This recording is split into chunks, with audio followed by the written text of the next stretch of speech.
ବୁଝିଲ ଶାନ୍ତି ଟୋକାଟା ଆମର ମଣିଷ ହେଇଗଲା ମଲା ମଣିଷ ପିଲାଟା ଆଉ କଣ ମଣିଷ ହୁଅନ୍ତାନି ଆଉ କଣ ଓଟ କି ଝିଙ୍କ ହୁଅନ୍ତା ଆରେ ସେ କଥା ନୁହେଁ ଯେ ଟୋକାଟା ଆମର ବଡ଼ ମଣିଷ ହେଇଗଲା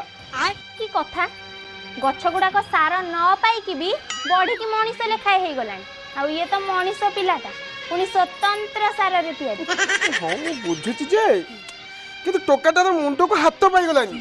ଆଜିକାଲି ଟୋକା ଗୁଡାକ ଯୋଉ ଭଳିଆ ହେଲାଣି ଭ୍ୟାଲେଣ୍ଟାଇନ୍ସ ଡେ ରେ ଟୋକି ଗୁଡାକ ପାଇଁ ପୃଥିବୀ ସେପଟୁ ହାତ ଭର୍ତ୍ତି କରିକି ଚାନ୍ଦ ଆଣି ଦେଇ ଦଉଛନ୍ତି ଆଉ ମୁଣ୍ଡଟା କଣ ତାଠୁ ଉପରେ ନା ତାଠୁ ଅଧିକା ତୋ ମାକୁ ବଜା ତ ମାଇକି ନା ମୁଁ କଦଳଟା କହୁଛି ତୁ କାନ୍ଦିଟା ବୁଝୁଛୁ ଆରେ ମୁଁ କହୁଛି ଆମ ଟୋକାଟା ଆଉ ବାଟରେ ନାହିଁ